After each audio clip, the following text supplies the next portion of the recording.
अस्सलामुअलैकुम, good morning. Espresso में खुश आमदीद। मैं हूँ अली अनीक सैयद और मैं हूँ हिना आदिल। उम्मीद है आप खैर खैरियत से होंगे और आज के दिन का अच्छा सा खूबसूरत सा आगाज़ आपने कर लिया होगा। अगर नहीं किया जनाब तो कर लीजिए, क्योंकि आज है जुम्मा। जुम्मे को कहा जाता है सैयदुल अय्याम। और आज के दिन मैं आपको एक छोटा सा रिमाइंडर ज़रूर देती हूँ कि कसरत से दरूद इब्राहिमी पढ़िएगा, जुम्मे की नमाज का खुसूसी तौर पर एहतमाम कीजिएगा और आज के दिन जो दुआएँ हैं वो ज़रूर कबूल होती हैं। पूरी उम्मत मुसलमान को अपनी ख़ास दुआओं में याद रखिएगा। और अच्छा सा आगाज़ ऐसे भी अली के एक नई सीरीज़ भी हमारी शुरू हो रही है और शायकीन उसके लिए भी इंटरेस्टेड है कि क्या चल रहा है। और खासकर जो बयानात आ रहे हैं क्रिकेटर्स की जानिब से वो ये कह रहे हैं कि टेस्ट सीरीज पर तवज्जो मरकूज रखें। हाँ। आखिरी जो मैच है आखिरी मैच तक खेलें, जीतने की कोशिश करें और जब टेस्ट में अच्छा परफॉर्म करेंगे तो फिर आपको वनडे और उसके साथ साथ T20 में भी अच्छा परफॉर्म करने को मिलेगा। तो पाक बांग्लादेश टेस्ट सीरीज की बात करें जनाब, ढाका में शुरू हो चुकी है। पहले मैच में पाकिस्तान ने टॉस जीता है और फिर फील्डिंग का फैसला किया है। और अभी तक की जो ताज़ा तरीन इतला थी उसके मुताबिक 5 गेंदों पर 8 स्कोर शाहीन शाह अफरीदी साहब को पड़ गया था और इस वक्त दूसरा ओवर शुरू हो चुका है। इसके साथ साथ अजान वैस और अब्दुल्ला फजल टेस्ट में डेब्यू कर रहे हैं। बाबर आजम इंजरी के बायस पहले टेस्ट मैच से बाहर हैं। ये अच्छी खबर तो नहीं है। ये अच्छी खबर नहीं है, बिल्कुल। हम इसको भी मेरा ख्याल है कि आगे तफसील से इस पर बात करेंगे और हमारे एक्सपर्ट्स भी हमारे साथ मौजूद होंगे। अभी बात करना जो ज़रूरी है, मार्का हक की बात करना ज़रूरी है, क्योंकि लोगों की याददाश्त बहुत कमज़ोर होती है, उन्हें याद दिलाना पड़ता है। चले अगर पाकिस्तानी कौम को याद है कि हमने क्या किया था तो फिर हम जाया मुल्क को याद कराना जरूरी अच्छे होता से है। कल पूरा दिन याद कराया है पाकिस्तान ने, आगे भी जब तक 10 तारीख तक हम याद कराते रहेंगे। और अगर जिस तरह से कल मैसेजेस दिए गए हैं आपको कि दोबारा कोशिश की तो फिर आपके साथ दोबारा से वही होगा और आपको याद करा देंगे। भारत के खिलाफ मार्का हक में पाकिस्तान की तारीखी फतह को 1 साल मुकम्मल हो गया है और इस अजीम कामयाबी पर मुल्क भर में जश्न तकरीबात का सिलसिला जारी है। गुज़िश्ता रोज़ की बात करें तो मुसल्लह अफ़वाज के तीनों शोबों के सीनियर अफसरान ने एक अहम मुश्तरका प्रेस ब्रीफिंग दी। DG ISPR lieutenant general Ahmed Sharif ने भारत को इंतहाई सख्त और दो टोक पैगाम दिया। उन्होंने कहा कि मार्का हक में हमने जंग का जाविया ही बदल कर रख दिया है। किसी का बाप भी पाकिस्तान पर कोई आंच नहीं ला सकता। दुश्मन को शक है तो हमने सिर्फ एक छोटी सी किस्त दिखाई है। जो दुनिया ने देखा वो हमारी मजमूई ताकत का सिर्फ 15% था। 14 अगस्त को परेड में अपनी पावर पोटेंशियल की मजीद झलक दिखाएंगे। हमने 5 गुना बड़े दुश्मन का गरूर खाक में मिला दिया। और उन्होंने कहा कि मक्कार दुश्मन फितना उल खवारिज और फितना उल हिंदुस्तान के जरिए दहशतगर्दी कर रहा है। वो क्या है? वो ये पाकिस्तान की अफवाज ने जो पाकिस्तान की सियासी क़यादत है और उसकी जो अस्करी क़यादत है उसके विजन के मुताबिक अपने से कई गुना बड़े दुश्मन को, उसके घमंड को एक कसीरुल जहती, जिसे हम कहते हैं मल्टी डोमेन ऑपरेशंस वॉर के अंदर, उसको एक मुकम्मल शिकस्त से दो चार किया। हिंदुस्तान ने बड़ी मेहनत करके, बड़ा क्राफ्टली, बड़ी मकारी से कई दिहाइयों से ये एक बयानिया बनाने की कोशिश की कि जी पाकिस्तान दहशतगर्दी कराता है without evidence, false flag operations, एक के बाद एक there is a long history. आज मार्का हक को 1 साल हो गया, पहलगाम के वाक़े को 1 साल हो गया। वो जो सवालात हमने साल पहले किए थे वो आज उसी तरह इंटरनेशनल कम्युनिटी के सामने, हिंदुस्तान के बच्चों के सामने, हिंदुस्तान के अवाम के सामने खड़े हैं। वो कौन लोग थे जिन्होंने कराया था? हाउ कम 15 मिनट में, with 15 minutes there was an FIR registered. इस वक्त भी आपकी रीजन में अगर स्टेबिलिटी का सबसे बड़ा एम्बेसडर है, उसके लिए सबसे ज़्यादा कोई कोशिश कर रहा है, कौन कर रहा है? It's Pakistan and it's leadership. पता नहीं कौन से संदूर की तैयारी कर रहे हैं। इस संदूर से निकलते क्यों नहीं? कोई मर्दाना नाम रख लो। ये संदूर तो ख़वातीन को लगाया जाता है। इस बार 14 अगस्त पे एक अजीमुल शान इस पर परेड होगी जिसमें हम इस पावर पोटेंशियल का अगेन एक बहुत छोटा सा झलक आवाम के सामने फिजिकली भी दिखाएंगे। मकसद ये है कि बाद में ये ना कहें कि हमें बताया नहीं था। गुफ्तगू आपने सुनी और आप जानते हैं कि अमरीकी सदर के बयानात में जो तैयारों के गिरने की रफ्तार है और तादाद है बढ़ती चली जा रही है, लेकिन प्रोफेशनलिज्म का जो शानदार मुजाहरा किया गया है। एयर वाइस मार्शल तारिक गाजी ने यह बताया कि ऑपरेशन बुनियाद मरसूस में भारत के 8 तैयारे गिराए गए। अब मुकाबला 8 से फर्क है। मुझे जो किलर्स, डेजिग्नेटेड किलर्स थे embedded into PF's packages, they started targeting उनके जो टॉप लाइन फाइटर्स थे। और विद इन मिनट्स हमने देखा कि अब जो मुझे कहना पड़ेगा कि अब हम 8-0 पे हैं और हमारी कंफर्म्ड किल्स जो हैं वो 4 राफेल्स, 1 Su-30, 1 MiG-29, 1 Mirage 2000 और एक expensive multi role unmanned system also. Alhamdulillah, Mark-i-Haq had established one thing which is very near to our heart, prowess of PF's homegrown kill chain.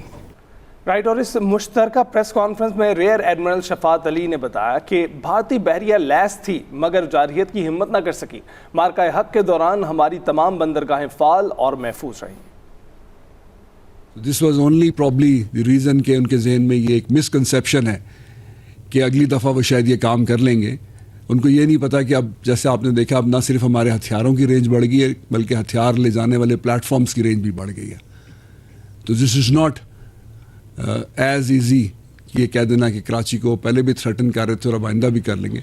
Wish के वो ये काम करके देखें. इट्स नॉट कि कराची को वो थ्रेटन कर सकते हैं. We have so many other places where we can actually strangle them. इसी तमाम तर सूरत हाल पर हम बात करेंगे. बात करने के लिए हमें ज्वाइन कर चुके हैं मार्शल रिटायर्ड सईद मोहम्मद खान साहब, साबिक सफ़ीर भी रह चुके हैं. अस्सलाम वालेकुम, good morning sir, how are you? Thank you very much Hina, आपका और अलीका के आपने आज दोबारा अपने प्रोग्राम में मुझे इनवाइट किया. Sir let's start the show from 8-0. हमने बार बार क्लेम नहीं किया, हमने 6 महीने बाद आकर नहीं बताया, लेकिन ऑफिशियली हमने बताया कि हमने क्या किया. क्या कहेंगे आप? है ना, देखिए एविएशन इंडस्ट्री के अंदर किल को क्लेम करना कोई एक छोटा मोटा काम नहीं है. पूरी दुनिया के जो एक्सपर्ट्स हैं वो आपसे एविडेंस मांगते हैं कि जी कि आप ने ये किल आपको दी जाए या ना दी जाए. पाकिस्तान एयरफोर्स की स्ट्रेंथ ये थी कि जिस दिन 7 मई को जब हमने ये किल्स हासिल की तो हमारे पास जितना एविडेंस था, जो रडार एविडेंस था, जो जहाज के वीडियोस का एविडेंस था, जो अगर कहीं हमें इंटेलिजेंस सोर्सेस के थ्रू रेकेज की पिक्चर्स मिली थी, वो हमने सब कुछ इंटरनेशनल एनालिस्ट के सामने रख दी और एक जनरल कंसेंसस पूरी दुनिया में हो गया कि ये जो पाकिस्तान क्लेम कर रहा है वो सही है. देखिए पाकिस्तान स्लोली एंड ग्रेजुअली ऊपर गया. हमने पहले 5 जहाजों को क्लेम किया, फिर 6 को, और अब जब हम कह रहे हैं तो हम 7+1 कह रहे हैं, जिसमें 7 फाइटर एयरक्राफ्ट हैं और 1 यूकैव है. यूकैव होते हैं कि अनमैन्ड कॉम्बैट एयर व्हीकल. ठीक है ना. सो ये बहुत बड़ी एडवांटेज यानी कि अचीवमेंट थी पाकिस्तान की. हम आपके नाजरीन के लिए ये समझना जरूरी है ना कि 7 मई को पाकिस्तान अग्रेसर नहीं था, इंडिया अग्रेसर था. हम डिफेंडर थे और जिस कॉम्बैट की हम बात कर रहे हैं उस कॉम्बैट में हम 2.5:1 की तरह के रेशो से आउट नंबर थे. दूसरी साइड पे कोई 82 एयरक्राफ्ट थे और हमारी साइड के ऊपर कोई क्लोज टू 36 एयरक्राफ्ट थे. और जिस तरह तारिक गाजी ने बताया कि हमारी जो स्ट्रेटजी थी उसके अंदर एम्बेडेड किलर्स थे, और जिस तरह DGISPR ने कहा कि हमने एक मल्टी डोमेन अटैक स्ट्रक्चर बना के उसके अंदर जो है हमने एक किल चेन बनाई, और उस किल चेन के लिए हमारे पास एम्बेडेड शूटर्स थे. और अल्हम्दुलिल्लाह जो स्ट्रैटेजी पाकिस्तान एयरफोर्स की प्रेजेंट लीडरशिप ने बनाई, अल्लाह ताला ने उसको कामयाबी अता फरमाई और पहले 2 घंटे ही में जंग का फैसला हो चुका था. इंडियंस को समझ में ही नहीं आ रहा था कि उनके साथ उनके अपनी एयर स्पेस के अंदर क्या हो रहे हैं, और वो इतने कंफ्यूज हो चुके थे क्योंकि एक तो उनके जहाज गिर रहे थे, दूसरा उनकी कम्युनिकेशन लिंक्स बैठ गई थी, दूसरा उनके जितने रेडार्स थे वो जैम हो रहे थे कि उनको अपने जो फाइटर्स हैं उनको बजाय इसके कि वो पाकिस्तानी फाइटर्स को देखते, उन्होंने इमीडिएटली उन फाइटर्स को जमीन पे बुला लिया, और जब तक सिचुएशन नॉर्मलाइज नहीं होगी उन्होंने अपने फाइटर्स को उड़ने नहीं दिया. और उसके बाद वो अपने जो उनका नंबर 1 फाइटर था राफेल, उसको फ्रंट बेसिस से वो रेयर बेसिस पे ले गए. और जो उनका अपना जहाज था तेजाज, जिसके उनके पास 3 से 4 स्क्वाड्रन्स ऑलरेडी मौजूद है, उस जहाज को उन्होंने इस जंग के अंदर इंडक्ट ही नहीं किया. सो अल्हम्दुलिल्लाह सब पाकिस्तानियों को सरबसजूद होकर अल्लाह का शुक्र अदा करना चाहिए कि उसने हमें ये कामयाबी दी, और पाकिस्तान एक नया पाकिस्तान जो है वो 7 मई 2025 को उसने जन्म लिया. बिल्कुल। और खान साहब, ये एक अंडर एस्टिमेशन भी थी ना भारत की जानिब से, क्योंकि जो उनकी इंटेलिजेंस थी वो उस वक्त बता रही थी कि हमारे पास जो बियॉन्ड विजन है वो तकरीबन 150 किलोमीटर के फासले तक है, जबकि जब तैयारे मार गिराए गए तो वो 200 से भी ज़्यादा किलोमीटर पर जो है वार किया गया और वहाँ पर टारगेट किया गया उनको। तो उनकी इंटेलिजेंस फेलियर भी थी ये, जो बता नहीं सकी उनको कि हमारे पास किस तरह की टेक्नोलॉजी हो सकती है, या ये हमारी ही अहलियत थी कि हमने अपनी टेक्नोलॉजी और अपनी जो सलाहियत को छुपा कर रखा था? अली, दोनों चीजें थी।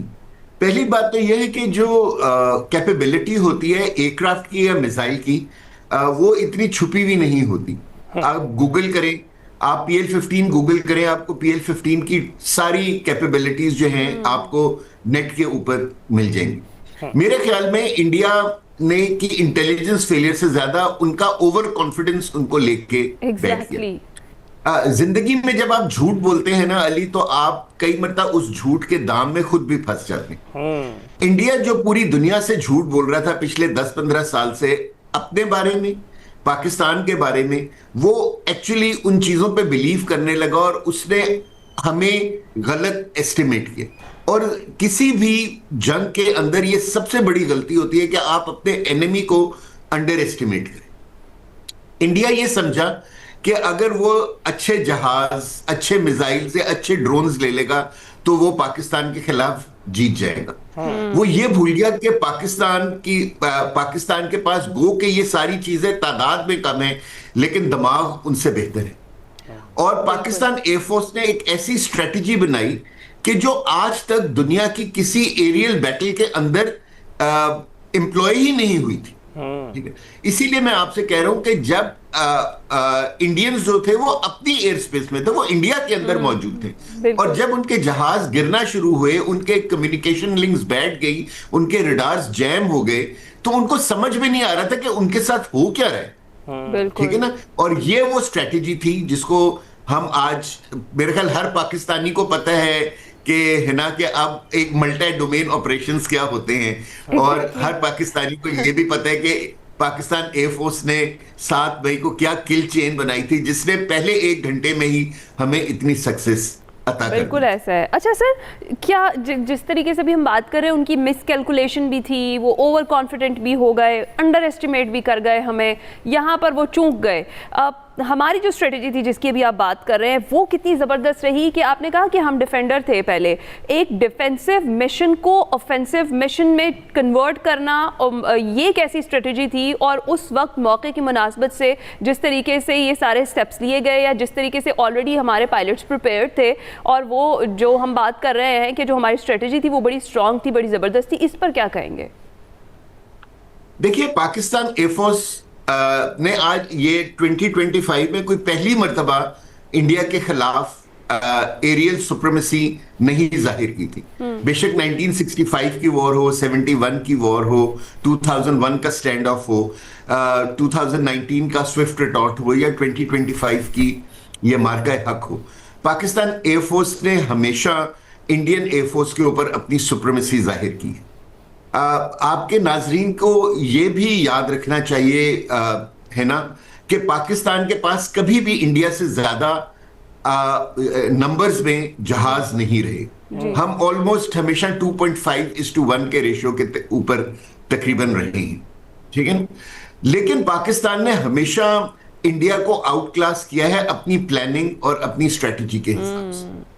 मेरे ख्याल में पाकिस्तान जो हमने मई 2025 में देखा, वो 78 years of hard work and training थी पाकिस्तान एयरफोर्स की। और ये जो प्रेजेंट लीडरशिप है, जब से एयर चीफ मार्शल जहीर ने टेक ओवर किया, इन्होंने ये जो 4 कमांड्स बनाई, स्पेस, साइबर, EW और अनमेन्ड फोर्स, इन चारों कमांड्स ने एक स्टैंडर्ड एयरफोर्स जो कि एयरक्राफ्ट और एयर डिफेंस वेपन्स के ऊपर मुश्तमिल होती है, इन 6 को इंटीग्रेट किया into a big combat element. और आई थिंक कि जो हमारी प्रेजेंट लीडरशिप है एयरफोर्स की, they deserve credit for thinking about it and then implementing it. और इम्प्लीमेंट करने के लिए मैं आप दोनों को ये बताना चाहता हूं कि ये रातों रात ये कैपेबिलिटी नहीं हासिल होती, इसके लिए सालों की ट्रेनिंग रिक्वायर्ड होती। बिल्कुल ऐसे है खान साहब। और सबसे पाकिस्तान खासकर एयरफोर्स बात ये है इस दिन के लिए या इस मार्के के लिए पिछले 5-6 साल से ट्रेनिंग कर रही थी। बिल्कुल ऐसा ही है खान साहब। बात तो ये है कि इसके मुतरफ तो जो हमसाया मुल्क के नाकदीन है वो भी हो रहे हैं और वो कह रहे हैं कि जिस तरीके से इंटीग्रेटेड ये ऑपरेशन किया गया है वो रिमार्केबल था। इसके साथ साथ ये बताएं, हम 4-5 साल से, आपने तैयारी का कहा, 4-5 साल से जो तैयारी थी वो फॉल्स फ्लैग ऑपरेशंस की वजह से ही थी जो चलते चले आ रहे थे, और जिनसे ये सीख कर फॉल्स फ्लैग कर रहे हैं वो तो एक्सपर्ट्स हैं उस पर, वो तो समझते हैं, जानते हैं किस तरह से इसे एग्जीक्यूट करना है। इनके फेलियर की क्या वजह है जिसकी वजह से इनके फॉल्स फ्लैग को ना पाकिस्तान मानता है, ना दुनिया मानती है, ना चाइना मानता है? क्या वजह है? आपको क्या लगता है कि या ये फॉल्स फ्लैग अपना बेहतर तौर पे एग्जीक्यूट नहीं कर पाते जो पकड़े जाते हैं, या ये बॉलीवुड टच है? देखिए, एक्चुअली इंडिया पहली मर्तबा अपने झूठ में पकड़ा गया।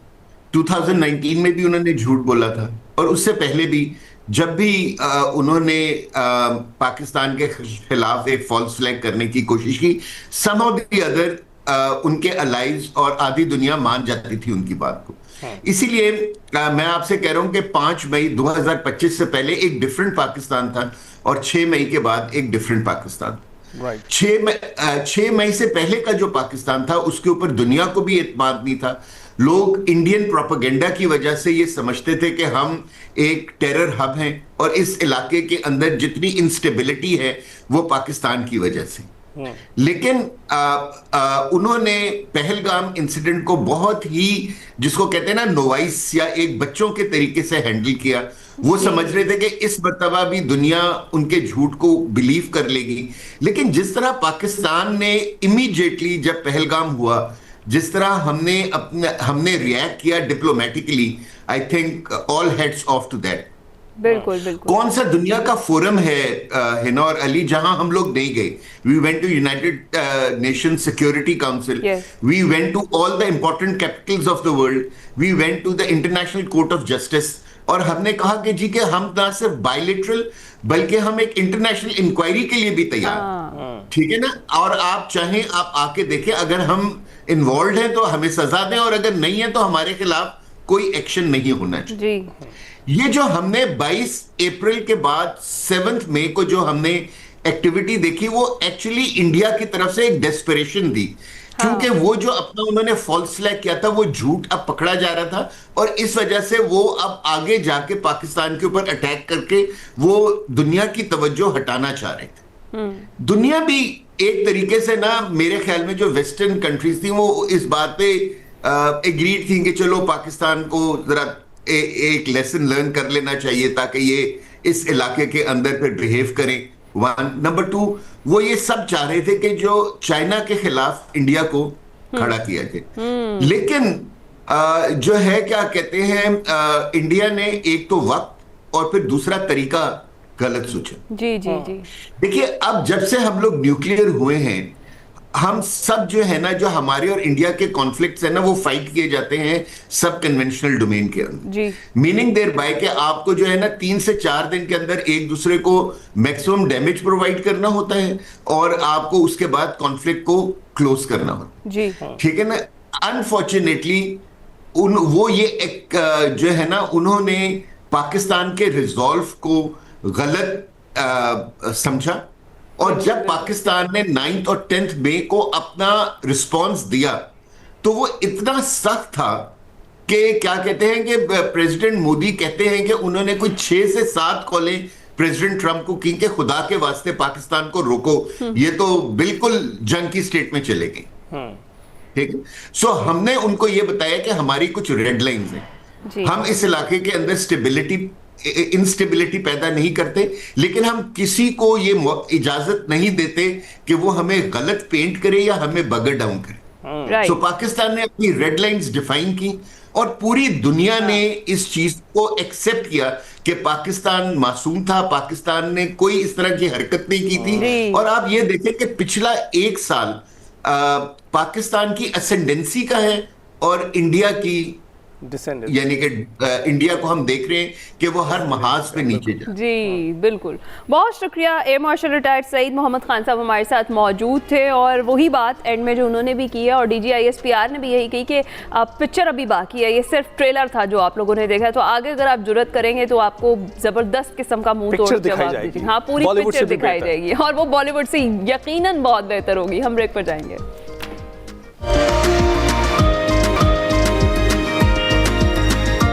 Welcome back. कुछ कहानियां सिर्फ जुर्म की नहीं होती बल्कि उन लोगों की होती हैं जो हर हद पार करके इंसाफ तक पहुंचते हैं। और ऐसी ही एक पावरफुल और ग्रिपिंग कहानी लेकर आ रहा है एक्सप्रेस एंटरटेनमेंट इंस्पेक्टर सबीहा के साथ। ये ड्रामा हर जुमा और हफ्ता रात 8 बजे नश्र किया जाएगा और एक ऐसी बाहिम्मत और मजबूत पुलिस ऑफिसर की कहानी बयान करता है जो इंसाफ के लिए किसी भी हद तक जा सकती है। इंस्पेक्टर सबीहा दरअसल मिनी सीरीज गुनाह का प्रीक्वल है जो नाज़रीन को सबीहा शाह के माजी से रोशनास कराता है। एक पुलिस रिक्रूट से एक पुरअज़्म और निडर ऑफिसर बनने तक का सफर न सिर्फ दिलचस्प बल्कि मुतासिरकुन भी है। ये कहानी सिर्फ क्राइम और इन्वेस्टिगेशन तक महदूद नहीं है बल्कि एक औरत की हिम्मत, उसका हौसला और इंसाफ के लिए उसकी लगन को भी उभार कर सामने लाती है। हर मोड़ पर एक नया सवाल, हर कदम पर एक नया खतरा और हर फैसला एक नई आजमाइश। यही अनासिर इस ड्रामे को और भी इंगेजिंग बना देते हैं। कुछ झलकियां देखते हैं।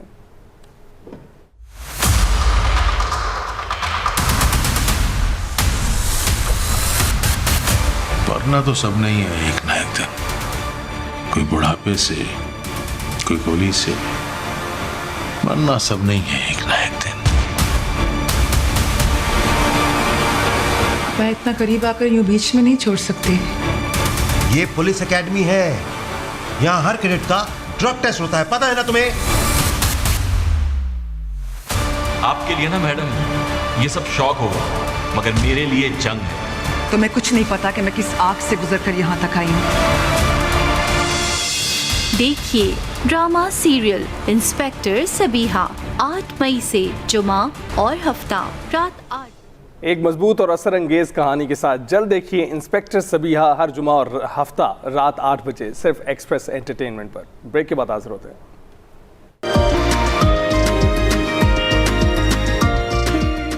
वेलकम बैक टू एक्सप्रेसो जी। कुछ दिन पहले अली हमने देखा है जो मसला बना हुआ था खासतौर पर स्टूडेंट्स के लिए, OA लेवल्स के स्टूडेंट्स के लिए, उसका जिक्र करना भी बड़ा ज़रूरी है। बिजनेस स्टडीज़ और रियाजी के जो पर्चे थे A लेवल और O लेवल के, इम्तिहानी निज़ाम की शफाफियत पर सवालात उठा दिए उन्होंने क्योंकि सैकड़ों तलबा के 1 साल की मेहनत और फीस ज़ाया होने का एक खदशा है।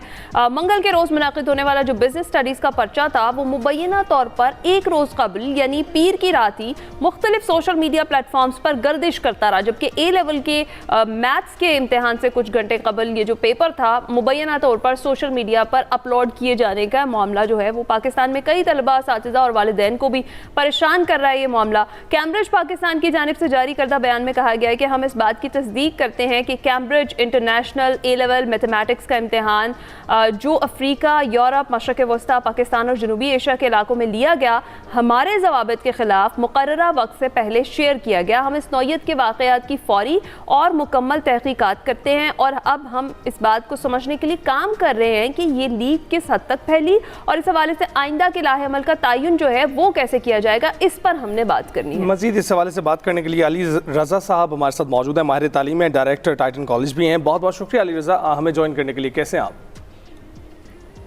अल्लाह का शुक्र, thank you so much for having me. अस्सलाम वालेकुम एवरीवन। अच्छा अली बताइएगा कि असल वजह क्या है, क्या वजह बताई गई है, पेपर लीक किस तरह से हुआ और किसकी गलती है और कौन इसको अब बर्दाश्त करेगा? अच्छा देखिए, मैं इसमें सबसे पहले आपको ये बताऊं कि जो कैम्ब्रिज के अभी तक 2 पेपर्स लीक हुए हैं जिनकी एक ऑफिशियल कंफर्मेशन आ चुकी है। एक मैथ्स का पेपर लीक हुआ था AS का, जो प्रीवियस 3 ईयर्स से लीक हो रहा है, यानी कि जो मैथ्स का पेपर लीक हुआ ये फर्स्ट टाइम लीक नहीं हुआ, ये पिछले 3 सालों से लीक हो रहा है। और जो दूसरा पेपर है जिसके बारे में काफ़ी स्पेकुलेशन है वो है बिजनेस स्टडीज़ का पेपर। अच्छा, कल मैं आप लोग को बताता चलूँ कि कैम्ब्रिज की एक ऑफिशियल अपडेट आ गई है कि जो मैथ्स का पेपर लीक हुआ था वो 9 जून को दोबारा कंडक्ट किया जा रहा है। ठीक है, तो अब अभी तक उन्होंने मैथ्स के पेपर के बारे में तो हमें बता दिया है कि 9 जून को इसको रिकंडक्ट किया जाएगा और इस पेपर को इन्होंने पाकिस्तान में और जिन कंट्रीज़ का आपने जिक्र किया वहाँ पे कैंसिल कर दिया गया है, यानी कि इसकी मार्किंग को वो कंसीडर नहीं करेंगे। अच्छा, अब दूसरी चीज़ ये कि अभी तक उन्होंने हमें AS बिजनेस स्टडीज़ के बारे में नहीं बताया है, ये अपडेट हमें कल ऑफिशियली रिसीव हुई है। अब जहाँ तक मैं बताता चलूँ कि ऐसा क्यों हो रहा है, देखें कैम्ब्रिज की जहाँ तक हम बात करें तो ये एक इंटरनेशनली एक्सेप्टेड बोर्ड है और दुनिया के 160 कंट्रीज़ में ऑपरेट कर रहा है। और कल इन्होंने हमें ईमेल के थ्रू बताया कि ये 150 ईयर्स से एग्जामिनेशंस को कंडक्ट कर रहे हैं। तो ये एक बड़ी क्रेडिबिलिटी है कि माशाल्लाह इतने टाइम से ये पेपर्स को कंडक्ट कर रहा है। लेकिन ये जो चीज़ अभी हमारे सामने आई है, ये इनकी क्रेडिबिलिटी पे एक बहुत बड़ा क्वेश्चन है।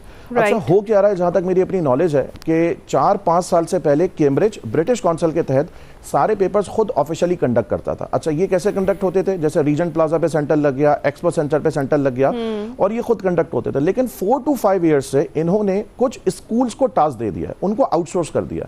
अच्छा। जब से इन्होंने स्कूल और कॉलेजेस को आउटसोर्स किया है और वहां पे पेपर्स होना स्टार्ट हुए हैं, तो मुझे ऐसा लगता है कि जब इन्होंने अपनी अथॉरिटी को बहुत ज्यादा यूटिलाइज किया और बहुत ज्यादा ट्रांसफर किया, तो ये पेपर्स लीक होना स्टार्ट हुए। चलिए, ये तो ठीक है जिस तरह से आपने बात की कि डेफिनेटली ये इसकी शफाफियत अब वाकई में मशकूक हो चुकी है। लेकिन इस सारी सूरत हाल में वो तलबा जिन्होंने तैयारी करके एग्ज़ाम दिया था उनका तो नुकसान हुआ है ना, और इसके बाद दोबारा फिर उन्हें इसी तरीके से प्रिपरेशन करनी पड़ेगी और ये एग्ज़ाम देना पड़ेगा। और ये भी कहा जा रहा है कि पूरे साल की मेहनत और जो फ़ीस है वो भी ज़ाया होने का खदशा है। इस पर क्या कहेंगे? जी, दिस इज़ वेरी अनफॉर्चुनेट। देखें, अभी बच्चा पेपर देके फ्री हुआ है, आपको पता है पाकिस्तान के अंदर बकरीद का सीज़न जो है वो बिल्कुल आने वाला है और बच्चा इसको लेके भी बड़ा ज़्यादा पैशनेट होता है। तो अब ये जो बच्चों को जब से पता चला है तो बड़ी फ्रस्ट्रेशन की सिचुएशन है। हाँ। अच्छा, दूसरा ये है कि अभी जो 2-3 पेपर्स और लीक हुए हैं जिसके बारे में ऑफिशियल कंफर्मेशन आ गई है, उनके बारे में क्या होगा। और जब ये इतना बड़ा एक बोर्ड है जो इंटरनेशनली एक्सेप्टेड है, तो ये गलती हो कैसे रही है, और अगर ये मिस्टेक हो रही है, ब्लंडर जिसको हम बोलेंगे, तो इसके क्या मतलब किस तरीके से उसको ये बेहतर करेंगे।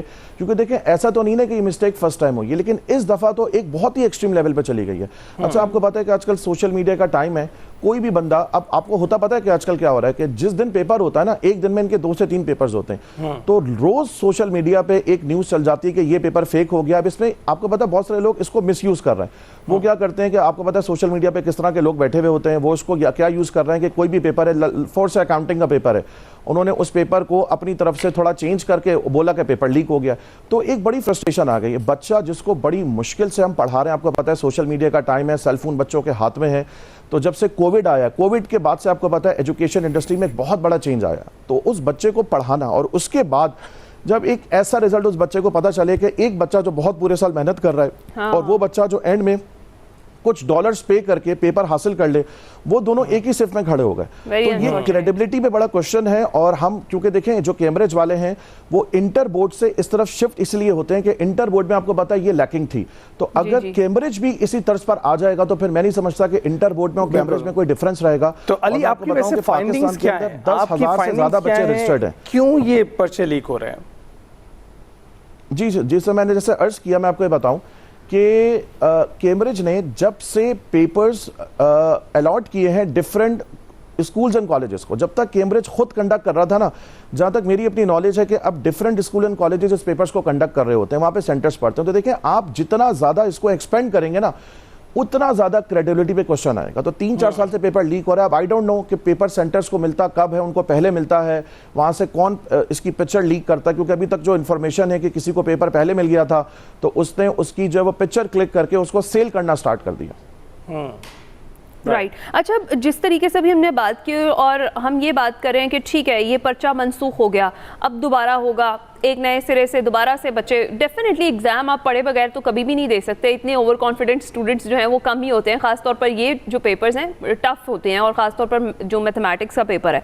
तो आपको क्या लगता है कि बच्चे कितने ज़्यादा फ्रस्ट्रेटेड होंगे? और हो भी सकता है कि एक बच्चा जिसका पहला वाला पेपर बहुत ज़बरदस्त हुआ था, वो दूसरी बार में वैसा अटैम्प्ट ना कर सके, उसका तो लॉस हो गया।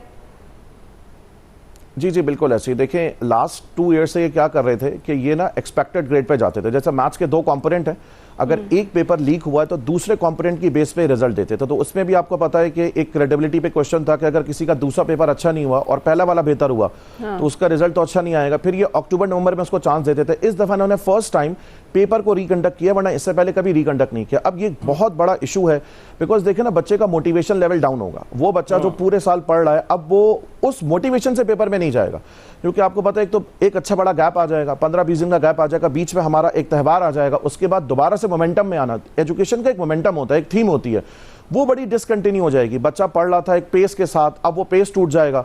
तो अब लेट्स सी, हम दुआ तो यही करेंगे कि बच्चों को भी मैं यही बोलूँगा, पेरेंट्स को भी यही बोलूँगा कि हमें हर तरह की सिचुएशन के लिए रेडी रहना चाहिए।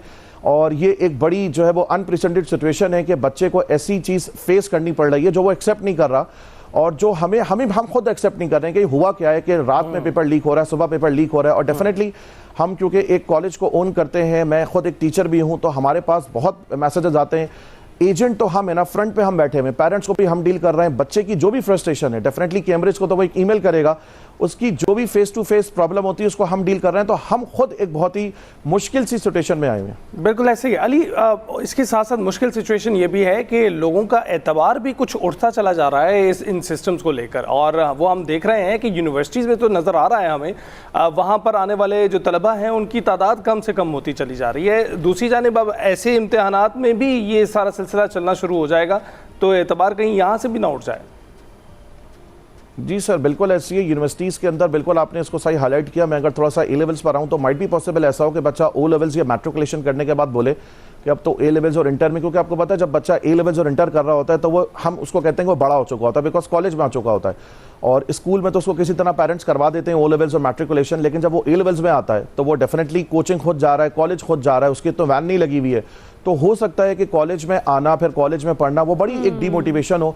मैं आपको एक चीज़ और अर्ज करता चलूँ कि पाकिस्तान के अंदर 10,000 से ज़्यादा बच्चे जो है वो इनरोल्ड हैं इस कैम्ब्रिज एजुकेशन में, और तकरीबन हम 25 बिलियन का रेवेन्यू को जनरेट करके देते हैं yearly.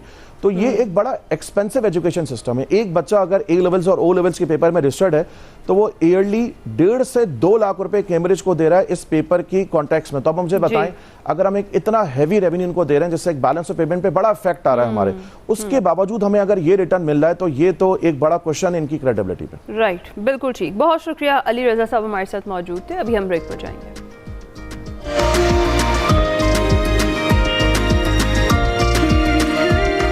Welcome back to Express. Ali, आप सोच रहे हैं कि अभी तक हम ईद की बात क्यों नहीं कर रहे, मवेशियों की बात क्यों नहीं कर रहे? मुझे लगता है हमारे नाज़रीन ये सोच रहे होंगे, लेकिन आपको पता है कि हम जरा मार का हक सेलिब्रेट कर रहे थे। हमने कहा इस मोड से निकलें तो फिर अगली सेलिब्रेशन की तरफ जाएं। इंशाल्लाह हम पीर से जरूर बात करेंगे, मवेशी मंडियों में भी आपको लेकर जाएंगे। अभी से शुरू हो गई है, मंडियां जो हैं वो अभी से भरने लगे हैं। महीना शुरू होते ही शुरू हो गई थी। अब जरा मंडियां सही जो है ना अपने बूम पर आ जाएंगी, और मंडे से हम देखेंगे कि कैसी रौनकें हैं, वहाँ के जो हालात हैं वो भी आपके साथ जरूर शेयर करेंगे जनाब। एक के बाद एक सेलिब्रेशन है तो एंजॉय कीजिए। और इसके साथ साथ जैसा कि आप जानते हैं कि वन लिंक पॉडकास्ट सीरीज इस वक्त लाया है, और under the umbrella of one academy, जो हमारी आवाम और दीगर इदारों को डिजिटल और फाइनेंशियल ट्रांसफॉर्मेशन के हवाले से एजुकेट करने में अहम किरदार अदा कर रहा है। इस इनिशिएटिव के जरिए वन लिंक ने एक्सप्रेस के साथ 10 एपिसोड की पॉडकास्ट शुरू की है, जिसमें आज हम एपिसोड 4 के बारे में बात करेंगे। पाकिस्तान ई कॉमर्स में आगे बढ़ रहा है, इसलिए एक सिक्योर पेमेंट स्कीम्स की अहमियत अब और भी ज़्यादा हो गई है। इस इतवार को आप इस पॉडकास्ट सीरीज़ का चौथा एपिसोड देख सकते हैं, जो कि आपको इन्फॉर्म करेगा कि किस तरह हमारे फिनटेक, पाकिस्तान का जो फिनटेक फ्यूचर है वो सिर्फ डिसरप्शन नहीं बल्कि कोलैबोरेशन से ग्रो कर रहा है। साथ ही पेपाक जो पाकिस्तान की अपनी डोमेस्टिक पेमेंट स्कीम है उसका क्या करंट इम्पैक्ट है और फ्यूचर में क्या टेक्नोलॉजीज़ आने वाली हैं। इस पॉडकास्ट के एपिसोड्स को लाइव देखने के लिए आप हर इतवार को शाम 7:30 बजे एक्सप्रेस न्यूज़ पर देख सकते हैं, और ऑनलाइन देखने के लिए आप एक्सप्रेस न्यूज़, वन लिंक और पेपाक के यूट्यूब चैनल्स पर मुलाहिजा कर सकते हैं। अभी एक ब्रेक लेते हैं, ब्रेक के बाद हाजिर होंगे।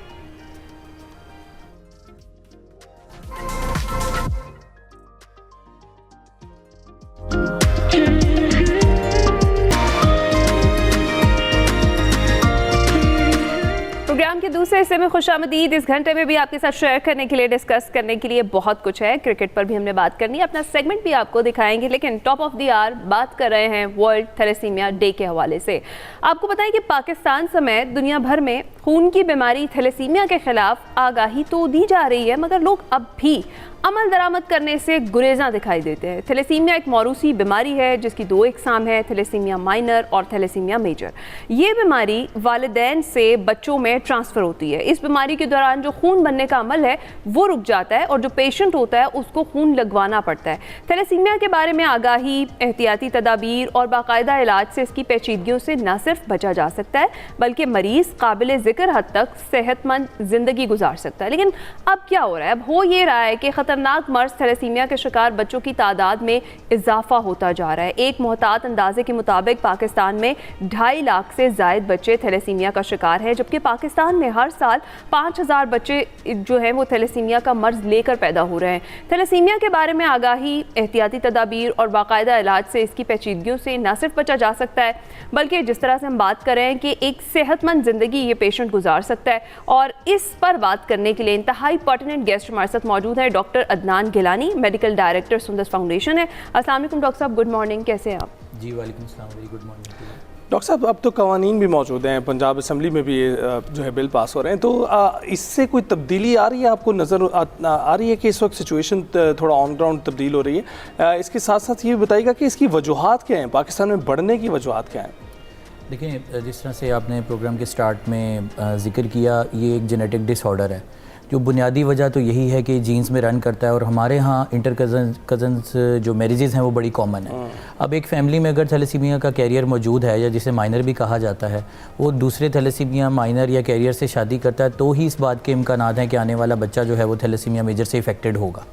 अब होता ये है कि हमारे यहाँ क्योंकि बचपन में शादी तय करने के रिवाज हैं, फिर उसके बाद ज़्यादा कोशिश यही है कि चचा की बेटी, मामू की बेटी या उनका लड़का उसकी आपस में शादी करेंगे। अगर एक फ़ैमिली के अंदर थैलेसीमिया रन कर रहा है, ये जानते बूझते हुए भी हमारे यहाँ इंटर कज़न मैरिजेस बहुत ज़्यादा कॉमन है। उसकी इस रीज़न की वजह से थैलेसीमिया जो है वो ज़्यादा फैल जाता है। असल में बात यह है कि अगर किसी एक फ़ैमिली में थैलेसीमिया डायग्नोज हो जाता है, तो उसको at the time of diagnosis of patient उसको ये बताना चाहिए, उसको एम्बेसडर मुकर्रर करना चाहिए, चाहे वो आपस में कज़न है या नहीं है, कि वो अपनी पूरी फैमिली में फैमिली स्क्रीनिंग करवाएं, ताकि हम डिज़ीज़ को आगे ना बढ़ने दें। राइट। अच्छा डॉक्टर साहब, हम बात कर रहे थे कि इसमें डेफिनेटली अली ने कहा कि बिल्स भी पास हो रहे हैं, हुकूमत काम कर रही है।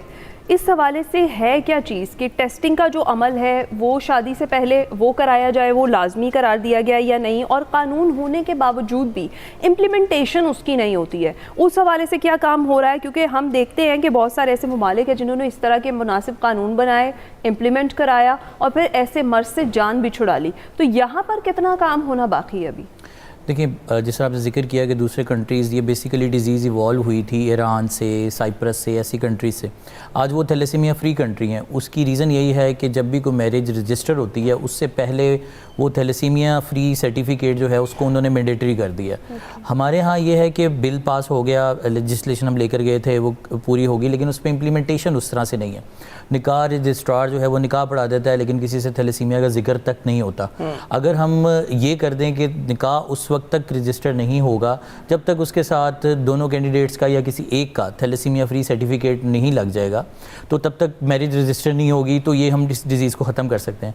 और इम्पॉर्टेंटली ये है कि हम उन तमाम लोगों को इसमें इन्वॉल्व करें जो कि इस अमल में शामिल है, यानी कि रिकाह रजिस्ट्रार से लेकर मैरिज ब्यूरो या जो भी ऐसे सेंटर जो शादी में बंधन बनने के लिए रिक्वायर्ड हैं, ख़ास तौर पे जिस तरह कोर्ट्स हैं, इस तरह के मामलात हैं, वहाँ पे इसकी इम्प्लीमेंटेशन जो है ना वो हम स्ट्रॉन्ग करें। देखिए, मैं सुंदस फाउंडेशन से बिलोंग करता हूँ। सुंदस फाउंडेशन में इस वक्त तकरीबन 12,000 के करीब रजिस्टर्ड केसेस हैं। हर माह हर बच्चे को 1 से 2 बार कम से कम खून लगाने की ज़रूरत पड़ती है। अपने आप में ये इतना मुश्किल काम है कि एक तो आप खून इकट्ठा करें, फिर उसके बाद साफ़ और सेहतमंद खून ऐसे मरीज़ को हर 10 से 15 दिन के बाद दें। तो ऐसी मुश्किल में अपने बच्चे को फंसाने की बजाय बेहतर है कि आप शादी से पहले एक मामूली सा टेस्ट है जिसको गवर्नमेंट ऑफ पंजाब भी फ्री ऑफ़र कर रही है, और इसके साथ साथ सुंदस फाउंडेशन भी फ्री ऑफ़र कर रही है। आप अगर दोनों का नहीं करवाना चाहते तो किसी एक का पार्टनर का टेस्ट करवा लें। अगर एक का करवा लेंगे तो आगे थैलेसीमिया मेजर या खून लगने वाला मरीज़ जो है वो नहीं आएगा। बिल्कुल ठीक है। और आप जानते ही हैं, पाकिस्तान में जब भी कवानीन पर अमल दरामद की बात आती है तो कई बार जो है उन पर अमल दरामद इस तरीके से मुश्किल बना दिया जाता है कि उसके पीछे फिर वो जो लोग अमल दरामद कराने वाले हैं वो खुद पैसे कमाने की तरफ चलना शुरू हो जाते हैं, उससे चीज़ें मुश्किल हो जाती हैं। इसको भी इंश्योर करना पड़ेगा कि अगर कानून बना लें, उस पर अमल होना शुरू हो जाए, तो इन चीज़ों से किसी तरह से दूर रखें, इसे मुफ्ती रखें। अच्छा डॉक्टर साहब, एनेमिक होने में और थैलेसीमिया का मर्ज़ होने में, इन दोनों में क्या फ़र्क है? देखिए, बेसिकली जो एनीमिया है वो साइन है थैलेसीमिया का। यानी कोई भी मरीज़ बच्चा जब इस दुनिया में आता है तो वो जो अपनी मदर से ब्लड कैरी करके आता है वो तकरीबन 4 to 6 मंथ्स में कम हो जाता है, क्योंकि उसकी बॉडी नॉर्मल ब्लड नहीं बना पाती है। आरबीसी की एक लाइफ है जो कि 120 दिन के अंदर अंदर उसने टूट जाना होता है। अब दोबारा बॉडी में नॉर्मल हीमोग्लोबिन बन रहा है, तो वो अब वो जो बच्चा है उसमें खून की कमी वाक़या हो जाएगी। तो जो खून की कमी वाक़या हो जाती है उसको हम लोग अपनी टर्म में एनीमिया बोलते हैं। अब अगर वो एनीमिया के साथ एक डॉक्टर को प्रेजेंट किया तो उसने ये डायग्नोज करना है कि इसको एनीमिया किस रीज़न की वजह से है, आया वो थैलेसीमिया की वजह से है, आयरन डेफिशिएंसी है, या कोई और विटामिन्स बॉडी में एसेंशियल जो नहीं है जिसकी वजह से है इसको एनीमिया हो रहा है। अब अगर उसको एनीमिया हो गया या थैलेसीमिया है तो उसके कुछ साइन सिम्टम्स और हैं जिसको ऐड करके एक टेस्ट कराते हैं जिसको HB इलेक्ट्रोफोरेसिस कहते हैं। यही टेस्ट हम लोग शादी से पहले भी करवाने का कहते हैं ताकि हमें पता चल सके कि इसके अंदर थैलेसीमिया मेजर या माइनर तो नहीं है। अच्छा, और डॉक्टर साहब जिस तरह हम बात करें कि थैलेसीमिया के जो पेशेंट्स हैं, जो बच्चे हैं, ख़ुसूसी तौर पर आगाही भी दी जा रही है, जिस तरह अभी हम भी बात कर रहे हैं, एहतियाती तदाबीर भी, जिसमें मेजर वो यही है कि पेरेंट्स से ये ट्रांसफ़र होता है। इलाज अगर कराया जाए बाकायदगी से तो क्या एक जो पेशेंट है थैलेसीमिया का वो नॉर्मल और हेल्दी लाइफ गुजार सकता है? देखिए, ये एक बड़ा इंपॉर्टेंट क्वेश्चन है। इस दुनिया में आने के बाद उस मरीज़ को जब ब्लड ट्रांसफ्यूजन स्टार्ट हो जाती हैं तो होता ये है कि उसको बाज़ औक़ात जिन इलाकों में या ऐसे पेरीफ्रीज़ हैं जिनके अंदर साफ़ सेहतमंद खून मुयसर नहीं है, तो ऐसे मरीज़ों को बेशुमार खून के साथ साथ गंदी बीमारियां जो हैं वो लग जाती हैं, जिसमें हेपेटाइटिस B, C और HIV तक। अब मरीज़ खून लगने या ना लगने की वजह से दुनिया से नहीं जाता बल्कि इन बीमारियों की कॉम्प्लिकेशन से चला जाता है। इसलिए सबसे पहले तो ज़रूरी है कि थैलेसीमिया फैले ना, लेकिन अगर एक मरीज़ आ गया तो एक साफ़ सुथरे सेंटर में या जैसे सुंदस फाउंडेशन जैसा इदारा है ऐसे इदारों में आके रजिस्टर हो जाएं जहाँ से हम उन लोगों को कम से कम साफ़ और सेहतमंद खून प्रोवाइड करें। अच्छा, तो क्राइटेरिया क्या है यहाँ पर आकर रजिस्टर होने का? फ्री रजिस्ट्रेशन है और कौन कौन आ सकता है मुल्क के किसी भी हिस्से से, और किधर किधर सेंटर्स हैं जहाँ पर रब्ता किया जा सकता है? देखिए, ओवरऑल हमारे पाकिस्तान में इस वक्त तकरीबन 12 सेंटर काम कर रहे हैं। हर जगह पर हर वक्त रजिस्ट्रेशन ओपन है। किसी भी पेशेंट को, चाहे वो थैलेसीमिया का है, हीमोफीलिया का है या खून से रिलेटेड कोई भी ऐसा डिसऑर्डर है कि उसको कोई प्रॉब्लम हो गई है और उसको ताहयात खून की ज़रूरत पड़ेगी, सुंदस फाउंडेशन में अल्हम्दुलिल्लाह उनकी रजिस्ट्रेशन फ्री है। ना सिर्फ रजिस्ट्रेशन फ्री है, इसके साथ जितनी भी ज़रूरी मेडिसिन हैं वो भी हम लोग फ्री ऑफ चार्ज पेशेंट्स को प्रोवाइड करते हैं। किसी भी चीज़ पे कोई प्राइस टैग नहीं रखा हुआ कि किसी को आते हुए कुछ इस तरह के सफ़ेद पोश लोग होते हैं जो ज़कात व एहतियात से दूर जाते हैं, उन लोगों के लिए भी हमने कैटेगरीज़ बनाई हुई हैं और हम उन पेशेंट्स को भी इक्वली ट्रीट करते हैं। और थैलेसीमिया का मरीज़ जो है, जहाँ आपने जिक्र किया कि उनके लिए क्या क्या चीज़ें इंपॉर्टेंट हैं, लाइफ एक्सपेक्टेंसी की बात कर रहे हैं आप लोग, तो इसमें ब्लड के साथ साथ जो इंपॉर्टेंट फैक्टर है कि इनकी बॉडी में आयरन ओवरलोड हो जाता है बार बार ब्लड लगाने की वजह से। वो आयरन जो ओवरलोड होता है वो बॉडी के डिफरेंट पार्ट्स में जाता है। अब वो डिफरेंट पार्ट्स में जाएगा तो अल्टीमेटली अगर हार्ट या कोई ऐसे वाइटल ऑर्गन्स में चला गया तो वो उसकी डेथ का सबब बन जाता है। उसको निकालने के लिए जो मेडिसिन है जिसको हम लोग आयरन चेलेशन थेरेपी बोलते हैं वो बड़ी एक्सपेंसिव है। अगर आप साफ़ और सेहतमंद खून लगवा रहे हैं उसके साथ साथ आप इस तरह की मेडिसिन जो हैं उसको प्रॉपर यूज़ नहीं करते तो वो फिर थैलेसीमिया आपके लिए वबाल जान बनता है। लेकिन अल्हम्दुलिल्लाह हमारे पास 40s में 50s में यानी 50 साल से खून लगवाते हुए मरीज़ मौजूद हैं। कुछ गवर्नमेंट सीट्स पे हैं, कुछ इसी तरीके से चैनल्स पे भी काम कर रहे हैं। ट्रांसफ्यूजन्स हमारे पास करवाते हैं मंथ में 1 या 2 बार और उसके बाद मेडिसिन वगैरह लेते हैं और रेगुलर ज़िंदगी जो है वो बसर कर रहे हैं। अच्छा डॉक्टर साहब, अभी आपने बात की कि ये कब्रिस से और ईरान से फैला है, वहाँ पर इसके फैलने की वजूहात क्या सिमिलर थी? जैसे आप बता रहे हैं कि पाकिस्तान में कज़न मैरिजेस इसकी एक बहुत बड़ी वजह है, वहाँ पर क्या वजूहात थी और वो उन्होंने तो काबू पा लिया है, हम क्या मैरिज सर्टिफिकेट से पहले जो है ये इस तरह के थैलेसीमिया के सर्टिफिकेट से काबू पा लेंगे इस पर? जी बिल्कुल, आप ठीक कह रहे हैं। देखिए, किसी भी कंट्री के अंदर जहाँ पे भी किसी को शादी करवानी पड़ती है, इस्लाम की तो खूबसूरती है कि हमारे यहाँ निकाह का एक प्रॉपर सिस्टम है, लेकिन जहाँ मैरिज सिर्फ रजिस्टर होती है किसी जगह पे जाके रजिस्ट्रार के ऑफिस या वहाँ पे, इसी तरीके से जो ईरान है वो तो एक मुस्लिम कंट्री है। इसके अलावा जिस तरह मैंने साइप्रस का जिक्र किया, वहाँ पे मुख्तलिफ रंग व नस्ल के लोग हैं, लेकिन अगर वो शादी के बंधन में बनते हैं तो उनका ये लॉ है कि वहाँ पर जाके आपको थैलेसीमिया सर्टिफिकेट देना ही देना है, और अगर वो थैलेसीमिया सर्टिफिकेट नहीं जमा कराते तो वो शादी नहीं कर पाते। तो ये एक छोटा सा टेस्ट है, 2 या 3 cc खून से आपको पता चल जाता है। लेकिन हमारे यहाँ इसकी बड़ी वजह ये है कि बाज़ औक़ात इसको लोग जो हैं वो अपनी अना का मसला बना लेते हैं कि हमारा लड़का या लड़की कोई ऐसे टेस्ट क्यों करवाए या उसकी सेहत का कोई प्रॉब्लम तो नहीं है। फिर इसके बाद और बेशुमार मसाइल हैं, जैसे कि पेरेंट्स जो हैं वो ये नहीं चाहते कि उनका भाई उनसे इस रिश्ते की वजह से बिछड़ जाए, या कुछ ऐसी चीज़ें हैं जिसमें बचपन की कमिटमेंट्स हैं वो ख़राब हो जाएँ, ये चीज़ें आड़े आ जाती हैं। अच्छा। और बाज़ औक़ात ये भी होता है क्योंकि इसमें प्रोबेबिलिटी है कि 25% चांसेस हैं इन ईच प्रेगनेंसी के थैलेसीमिया मेजर आए, तो कुछ लोग इस पर भी क्वेश्चन करते हैं कि आप ये कैसे कह सकते हैं कि फ़र्स्ट बेबी जो है वही थैलेसीमिया मेजर होगा या 4th बेबी जो है वो थैलेसीमिया मेजर होगा। तो कॉम्प्लिकेशंस तो बढ़ती जाती हैं। इस रीज़न की वजह से पाकिस्तान में अभी भी शादियां हो रही हैं, और जिस तरह आपने प्रोग्राम के स्टार्ट में जिक्र किया, हर साल इतनी तादाद में बच्चे जो हैं वो अभी भी आ रहे हैं और ब्लड लगवा रहे हैं और इसी पे जिंदा। अच्छा sir, in the and a quick message, जो हमारी बच्चे हैं जिनको ब्लड चाहिए, डेफिनेटली सुंदर फाउंडेशन उनको हेल्प आउट भी कर रही है, तो जो लोग डोनर्स हैं उनके लिए कुछ कहेंगे आपके? ज़्यादा से ज़्यादा लोग खून अतिया करें ताकि इस तरह के जो बच्चे हैं उन्हें हेल्प आउट किया जा सके और वो भी एक नॉर्मल इंसान की तरह ज़िंदगी गुजार सके। देखिए, मैं तो हर जगह पे बीइंग अ मेडिकल प्रैक्टिशनर सबको रिक्वेस्ट करता हूँ कि आप लोग ब्लड ज़रूर डोनेट करें, बिकॉज ऐसी कोई मशीनरी अवेलेबल नहीं है जो एक सिंगल ड्रॉप ऑफ ब्लड बनाए। ह्यूमन बॉडी में ही बनना है, टूट जाना है और दोबारा फिर बन जाना है। तो जो आपका ब्लड वेस्ट होना है वो आप किसी थैलेसीमिया के मरीज़ को दे दें। ज़रूरी नहीं है कि आप थैलेसीमिया के मरीज़ को दें, किसी भी जगह पे जहाँ पे ब्लड की ज़रूरत है, वो चाहे गवर्नमेंट हॉस्पिटल है, कोई और ऑर्गेनाइजेशन है, सुंदर फाउंडेशन है, आप ज़रूर ब्लड डोनेट करें। अगर आप ब्लड डोनेट करेंगे तो आपकी इससे अपनी हेल्थ भी बेहतर रहेगी और उसके साथ साथ वो तमाम मरीज़ जो कि इस मुश्किल में है, जिन्हें ज़रूरत है, वो उनकी ज़िंदगी का दारोमदार ही आपके खून के ऊपर है। अगर आप खून देते हैं तो उसकी वो 10 से 15 दिन की सांसें आपके दिए हुए खून के ऊपर ही चलती है।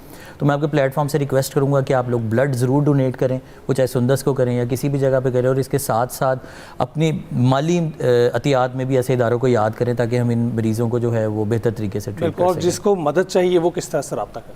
देखिए, मैंने जैसा जिक्र किया, हमारे सुंदस फाउंडेशन के 12 सेंटर्स हैं लाहौर के अलावा, गुजरांवाला, गुजरात, सियालकोट, फैसलाबाद, सरगोदा, इस्लामाबाद, कराची। बहुत जल्द हम आपको पेशावर में नज़र आएंगे, कोयटा में भी हमारा काम चल रहा है और आई एम श्योर मैं कोई मिस नहीं कर गया हूँ। बहरहाल इन सारी जगहों के ऊपर हमारे सेंटर्स मौजूद हैं, आप लोग आके वहाँ पे ब्लड डोनेट कर सकते हैं। आप अपने इलाके में चंद लोग इकट्ठा करके हमसे रब्ता कर सकते हैं। हमारी वेबसाइट है www.sundas.org, जहाँ पे सारा कॉन्टैक्ट डिटेल्स अवेलेबल हैं। हम आपके पास तशरीफ़ ले आएंगे और वहाँ ला के हम लोग ब्लड कैंप्स वगैरह लगा के आप लोगों से ब्लड कलेक्ट कर लेंगे। इसके अलावा अगर आप डोनेशंस देना चाहते हैं तो आप हमें ऑनलाइन भी डोनेशंस दे सकते हैं और इसके साथ साथ कॉन्टैक्ट करेंगे तो नुमाइंदा आपके पास हाजिर हो जाएगा और डोनेशन आपसे लेके आपको रसीद दे देगा। राइट, बहुत शुक्रिया। डॉक्टर अदनान गिलानी हमारे साथ मौजूद थे। जिस तरीके से हम थैलेसीमिया का जो दिन मनाया जा रहा है, अवेयरनेस फैलाने की कोशिश कर रहे हैं, उसी के साथ साथ आपसे अपील भी कर रहे हैं कि इस कार्य खैर में आपका अपना हिस्सा डालना भी बहुत ज़्यादा ज़रूरी है। अगर आप फाइनेंशियली सपोर्ट कर सकते हैं तो वो कीजिए, नहीं तो जो खून के एहतियात हैं वो ज़रूर दीजिए ताकि ऐसे बच्चे जो इस मर्ज़ में मुब्तला हैं वो भी नॉर्मल ज़िंदगी गुजार सके। ब्रेक पर जाएंगे।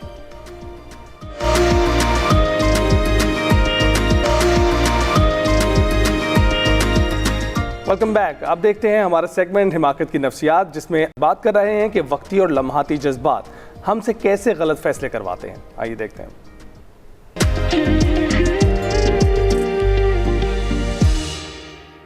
अस्सलाम वालेकुम नाज़रीन, मैं वकार अहमद, आप देख रहे हैं हमाकत की नफ्सियात। आज की जो हमाकत है जिसको हमने डिस्कस करना है, उससे पहले मैं आपको 2 मिसालें दे दूं जिससे ये मामला जो है ये ज़रा वाज़े हो जाए। एक मिसाल तो ये है कि फ़र्ज़ कीजिए कि आपका एक बहुत अहम टेस्ट है शाम को, और वो टेस्ट जो है वो आपके मुस्तकबिल का तयन कर सकता है। वो किसी जगह पे आपका एडमिशन का टेस्ट हो सकता है, वो किसी जगह पे आपका जॉब का टेस्ट हो सकता है, और वो बहुत अहम टेस्ट है। लेकिन दिन को आपका एक ड्राइविंग टेस्ट है, और वो ड्राइविंग टेस्ट जब आपने उसमें शिरकत की तो आप उसमें फ़ेल हो गए, जिसकी वजह से आपका मूड ख़राब हुआ। आपने कहा कि आपको एक ऐसा जज्बाती धचका लगा कि आपने कहा कि मैंने वो वाला जो टेस्ट जो शाम वाला मैं वो भी नहीं दे रहा, मेरा मूड ख़राब हो गया। दूसरे एक और मिसाल ले लेते हैं, इसकी बल्कि एक एक्सट्रीम मिसाल ले लेते हैं कि हो सकता है कि आपको अच्छा खाना ना मिला हो, या खाना आपके पसंद के मुताबिक ना हो, या खाना वक्त पे ना मिला हो, या खाना मिला ही ना हो।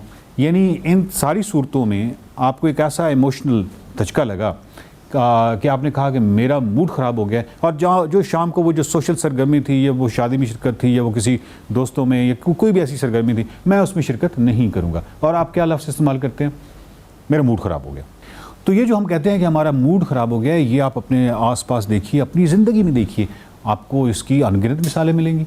यानी आपने बहुत बड़े अहम फ़ैसले जो हैं वो करंट इमोशंस पे किए, वक्ती जज्बात पे किए, करंट इन्फॉर्मेशन पे नहीं किए। अगर वो इन्फॉर्मेशन थी भी तो उसको धकेल के पीछे कर दिया गया, और करंट इमोशंस पे आपने रिलाई किया और उन पे मबनी जो है ये फ़ैसला किया क्योंकि मेरा मूड ख़राब है तो ये मैं काम नहीं करूँगा।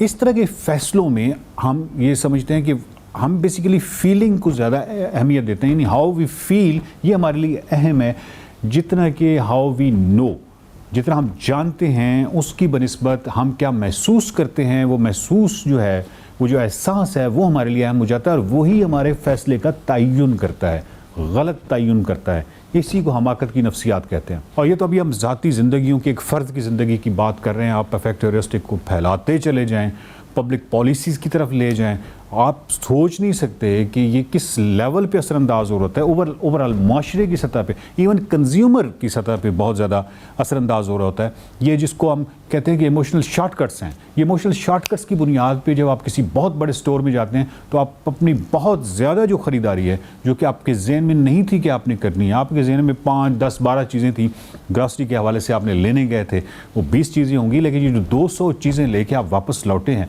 उस स्टोर से, जब आप वापस आए हैं तो आपकी ट्रॉली जो भरी हुई है, ये बेसिकली वो इमोशनल शॉर्टकट्स हैं जो कि इसमें बड़ा अहम किरदार अदा कर रहे होते हैं। और ये सिर्फ यहाँ पे एक फ़र्द की ज़िंदगी में नहीं, बल्कि पब्लिक पॉलिसीज़, पॉलिटिक्स, हर जगह पे ये बहुत अहम किरदार अदा कर रहे होते हैं। तो इसका मतलब ये हुआ कि इस वक्त हम अगर इसका नतीजा अखज़ करें तो वो ये होगा कि हमारे पास, आपको जानते हैं कि पहले भी इस पर बात हो चुकी है कि हमारे पास 2 सिस्टम्स हैं। एक सिस्टम जो है उसको हम ऑटोमेटिक कहते हैं, एफर्टलेस कहते हैं, उसको मेंटल शॉर्टकट्स कहते हैं, वो इमोशनल शॉर्टकट्स भी हैं, उनकी बुनियाद पे फ़ैसले करना, और उनकी बुनियाद पे जितने भी फ़ैसले होते हैं वो गैर मंतकी होते हैं, गैर अकली होते हैं और नुकसानदेह साबित होते हैं। दूसरा है, उसमें ज़रा एफर्ट लगती है, उसमें ज़रा कोशिश करनी पड़ती है, उसमें एनालिसिस करने पड़ते हैं, और जब भी एनालिसिस करने पड़ते हैं ब्रेन को काम करना पड़ता है। ब्रेन जो है वो एनर्जी बहुत कंज्यूम करता है। इन तमाम चीज़ों से फ़रार के लिए मेंटल शॉर्टकट्स का एक तो मस्बत इस्तेमाल है, वो बहुत सारी जगहों पे हम करते रहते हैं और एवोल्यूशन में उन्होंने बहुत किया, लेकिन जब हम रोज़मर्रा ज़िंदगी में इतने अहम तरीन फ़ैसले मेंटल शॉर्टकट्स पे करना शुरू कर दें, इमोशनल शॉर्टकट्स पे करना शुरू कर दें, तो आप तसव्वुर कीजिए कि हम इंफॉर्मेशन को पस पर्दा कर रहे हैं, तमाम उस कंक्रीट इंफॉर्मेशन को, उनकी बुनियाद पे एहसास को आगे लेके आ रहे हैं। तुम्हारी ज़िंदगियों में फ़ैसले किस तरह ठीक होंगे। सो आइंदा के बाद ये ज़रूर जहन में रखिएगा कि ये जो लफ्ज़ है कि ये मेरा मूड ख़राब है, जिसकी बुनियाद पे मैं फ़लाँ काम नहीं कर रहा, ये आपने अपने आइंदा जहन में रखना है कि जब भी आपके जहन में ये फ़िक्र है कि मेरा मूड ख़राब है, या आप वर्बली कह दें किसी को कि यार मेरा मूड ख़राब है जिसकी वजह से मैं ये, तो थिंक अगेन, ये आप किसी इमोशनल शॉर्टकट का शिकार तो नहीं है, और ये जो डिसीजन है ये आपको करंट उस एहसास की बुनियाद पे तो है, लेकिन ये किस कदर नुकसानदेह साबित हो सकता है। सो थोड़ा सा कैनवस अपना वसी कीजिए और चीज़ों को ब्रॉडर पर्सपेक्टिव में देखने की कोशिश कीजिए। इसका फ़ायदा ये होगा कि हम अहमकाना फ़ैसले जो हैं वो करने से इज्तनाब करेंगे। देखते रहिए हमाकत की नफ्सियात।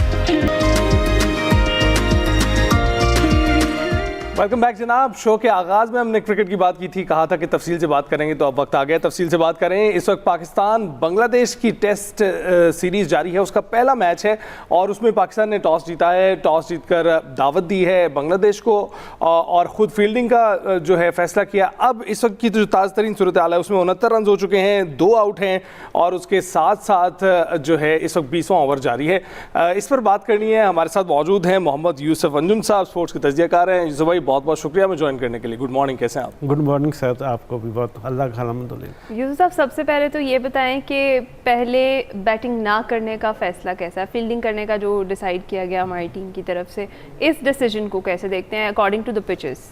देखें, जिस तरह की वहाँ की विकेट इस वक्त नज़र आ रही है तो मेरे ख्याल में अच्छा फैसला पाकिस्तान की टीम की जानिब से, टॉस जीता, पहले अपने पेसर्स को आजमाने का मौका दिया, क्योंकि आपको पता कि हमारे पास टीम में 3 पेसर्स हैं, शहनशाह अफरीदी हैं, मोहम्मद अब्बास हैं, हसन अली हैं। तो अच्छी बात है कि पाकिस्तान इब्तदाई तौर पर उनकी 2 विकेटें जो जल्दी हासिल कर ली हैं, लेकिन अब चूँकि पार्टनरशिप की ज़्यादा उसको देख रहे हैं हम बढ़ता हुआ, टेस्ट मैच में आपको पता है कि पार्टनरशिप का बहुत किरदार होता है। तो पाकिस्तान की बॉलर को चाहिए कि जल्दी से जल्दी विकेटें हासिल करें, क्योंकि जब तक आप 20 विकेटें हासिल नहीं करेंगे आप मैच नहीं जीत पाते। तो पाकिस्तान की टीम 2021 में भी यहाँ पर खेल चुकी है, 2 टेस्ट मैचेस हुए थे जिनमें पाकिस्तान ने बहुत अच्छे तरीके के साथ कामयाबी हासिल की थी, सीरीज़ अपने नाम की थी। अब चूँकि कंडीशन थोड़ी मुख्तलिफ बनाई है बांग्लादेश की टीम ने उनके पास, चूँकि अब हमारे से ज़्यादा अच्छे, मैं समझता हूँ कि जो नाहिद राना, शरफुसलाम, ये हमारे पेसर्स से ज़्यादा अच्छी बॉलिंग करने की अहलियत रखते हैं, जिसका मुजाहरा दोनों ने पेशावर ज़ल्मी की जानिब से पाकिस्तान सुपर लीग के मुकाबलों में भी दिया। और आज हमने देखा कि शहनशाह अफरीदी, जिनसे बहुत ज़्यादा हमें तवक्कुआत हैं, उनकी जो पेस है वो पहले की निस्बत इतनी ज़्यादा दिखाई नहीं दी। हम अक्सर देखते हैं कि 140 प्लस वो बॉलिंग करते हैं और यही उनकी वजह से वो जल्दी विकेटें भी हासिल करते हैं। लेकिन इसकी क्या ये वजह नहीं है कि टेस्ट मैच है और थोड़ा स्लो स्टार्ट है, लेकिन आपको लग रहा है कि फ़र्क ओवरऑल पड़ा है या वो खुद इस फ़र्क को डाल रहे हैं? देखिए, एक तो क्रिकेट बहुत ज़्यादा हो गई है, T20 क्रिकेट की भरमार हो गई है, ऊपर से इन्होंने 10 के करीब मैचेस भी इन्होंने खेले हैं शहनशाह अफरीदी ने। फिटनेस के भी इश्यूज होते हैं क्योंकि टेस्ट नाम ही फिटनेस का है। जब तक आप अच्छी फिटनेस के साथ परफॉर्म नहीं करेंगे तो आपकी वो महारत, वो स्किल नज़र नहीं आती।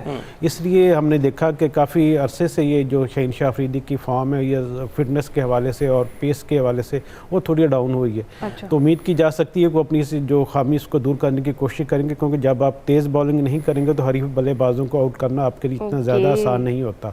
अब देखते हैं कि जिस तरह बास के लिए इतनी तौर पर कंडीशन थोड़ी बेहतर दिखाई दे रही है, पाकिस्तान के पास एक स्पिनर भी मौजूद है नुमान अली की शक्ल में, तो उम्मीद कर सकते हैं कि पाकिस्तान की टीम अगले जो सेशन होंगे इनमें अच्छा परफॉर्म करके ये मैच जीत अपने नाम करेगी। यूसुफ साहब, बाबर आजम की एब्सेंस क्या कितना बड़ा धचका लग सकता है टीम को? परफॉर्मेंस देखते हुए ज़रा बात कीजिएगा कि जो उनके शायकीन थे वो तो देखना चाह रहे थे उन्हें, कि वो उनके जो फैंस हैं कि वो ज़रूर खेलते, लेकिन इंजरी के बायस वो मैच नहीं खेल पाएंगे। देखें ना, जो इंजरी है ये खेल का हिस्सा है, किसी भी खिलाड़ी को हो सकती है। बाबर आजम की बहुत अच्छी फॉर्म लगी हुई थी, शावर ज़ल्मी की तरफ से भी हमने देखा कि उन्होंने बहुत अच्छे रन्स किए, टूर्नामेंट के बेहतरीन बैटर भी बने। उसके बाद उम्मीद थी कि टेस्ट मैचेस में भी वो अच्छी परफॉर्मेंस दिखाएंगे।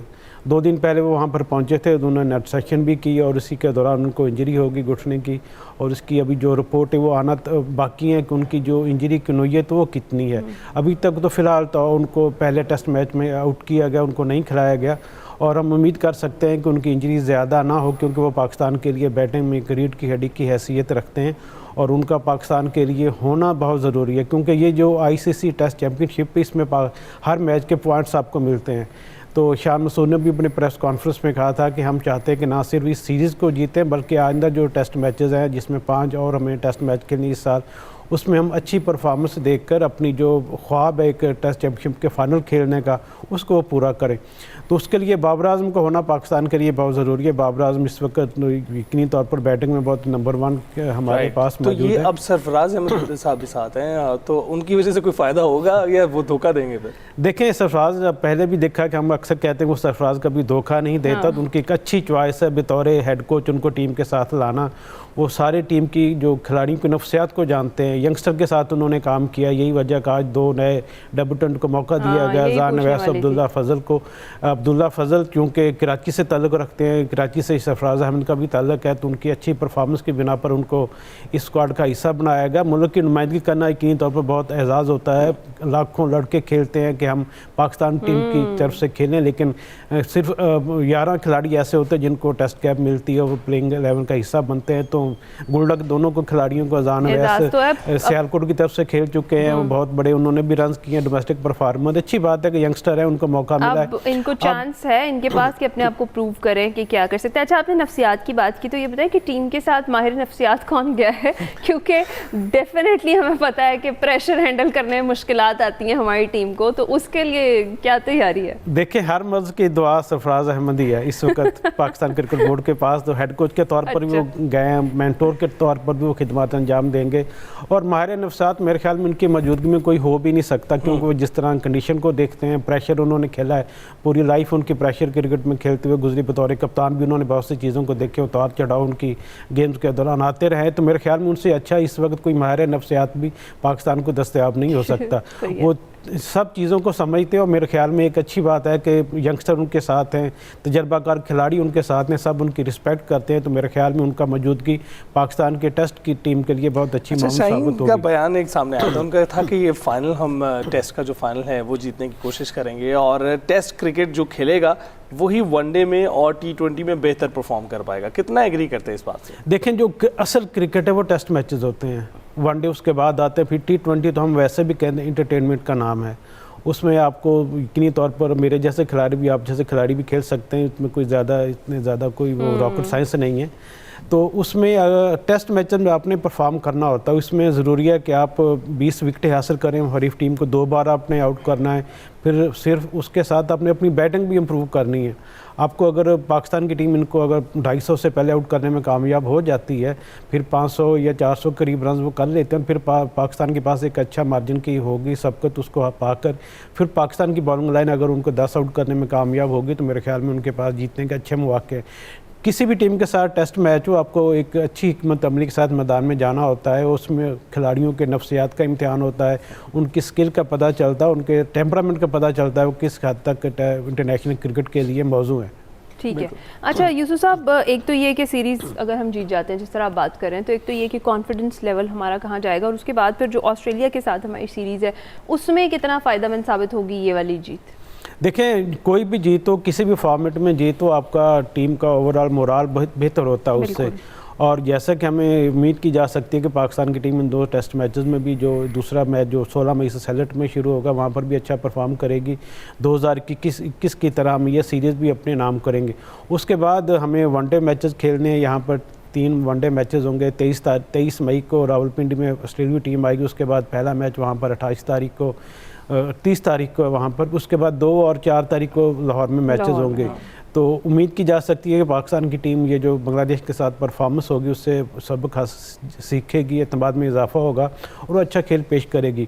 ऑस्ट्रेलिया का भी शुक्रिया अदा करना चाहिए हम सबको, क्योंकि वो तीसरी बार 2 सालों में पाकिस्तान का टूर कर रहे हैं। T20 मैचेस खेलने के लिए यहाँ पर आए थे, वनडे मैचेस खेलने के लिए यहाँ पर आए।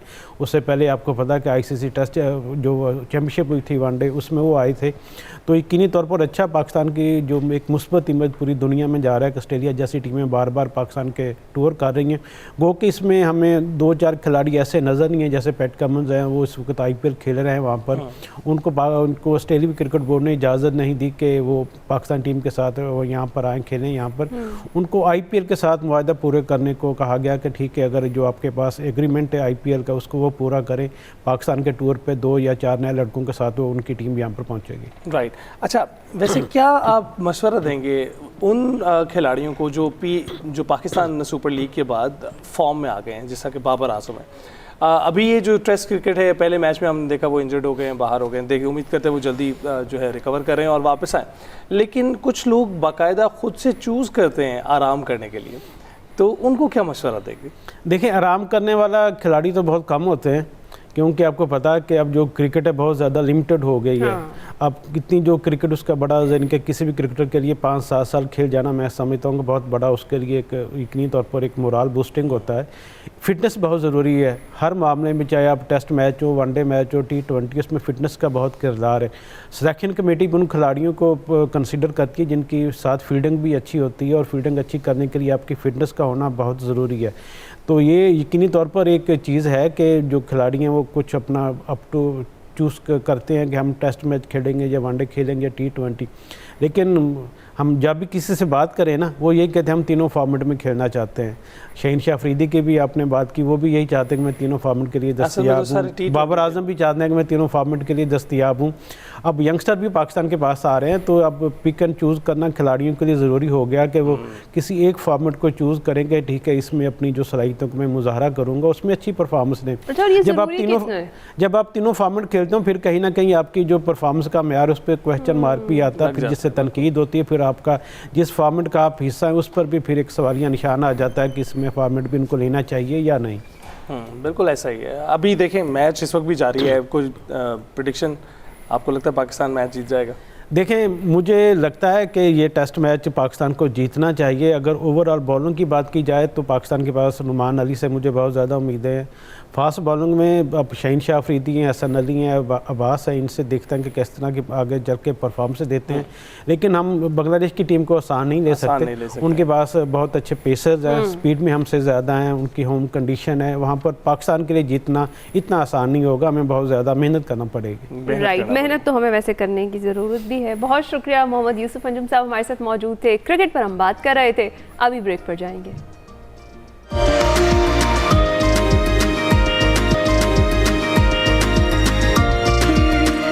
Welcome back. वीकेंड है तो कारवां सराय की कुछ झलकियां देखते हैं।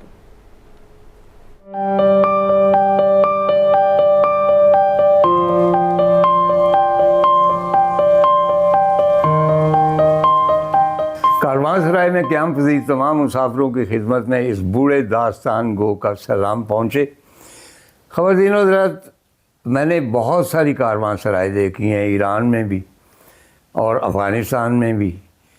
लेकिन जो सिल्क रूट था, शाहराह रेशम जिसको कहते हैं, पुराना सिल्क रूट, उसके किनारों पर हर 20 किलोमीटर के फासले पर कारवां सराय थी।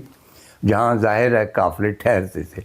तो इस सिलसिले में कज़ाकिस्तान में एक दो ऐसी कारवांसराएँ हैं जो अभी तक उसी हालत में, जो वर्ल्ड फेमस आप जानते हैं माइकल एंजेलो की मिसालें दी जाती हैं। तो बहुत सारे लोग हमारे आज के गेस्ट को, और उनका नाम सईद अख्तर है, मैं बता ही देता हूँ, वो कहते हैं जी ये माइकल एंजेलो ऑफ पाकिस्तान है, और मुझे इस पे भी इतराज़।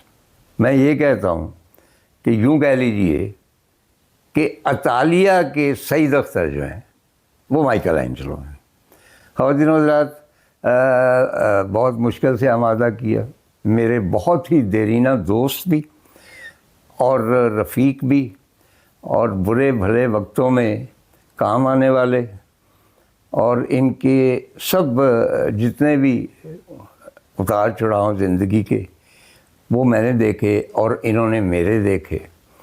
हम इस एक दूसरे के राजदां भी हैं, लेकिन कम से कम मेरी तरफ से मैं दोस्त से ज़्यादा इनका मोतरफ। तो मैंने भी लेके के बे लिखना शुरू किया, और वो लंबा करता जाके कहते हैं ओए तू तो भाई मेरे से भी लंबा बे के बना दिए तूने, क्योंकि बे जो है वो 9 कत की होती है या 8 कत 5 कत की होती, तो मैंने तो वो पता नहीं 12 कत के कितने के करके मैं खींचता चला गया। तो वो कहने लगे कि ये ज़्यादा अच्छा है, और वो अपने एक शागिर्द से कहने लगे वो देख तू तुझे इतना देर हो गई सिखाते हुए, तुझे ये नहीं आई। बड़ी इंटरेस्टिंग एपिसोड होने वाली है, ज़रूर कीजिएगा क़याम कारवांसराय में मुस्तनसर हुसैन तारड़ साहब के साथ इतवार शब 8:05 सिर्फ और सिर्फ एक्सप्रेस न्यूज़ पर। इसी के साथ हम आपसे चाहेंगे इजाज़त, मुलाकात होगी पीर को। अपना ख्याल रखिएगा, फीडबैक ज़रूर दीजिएगा, बेस्ट ऑफ एक्सप्रेसो ज़रूर देखिएगा। अल्लाह हाफ़िज़।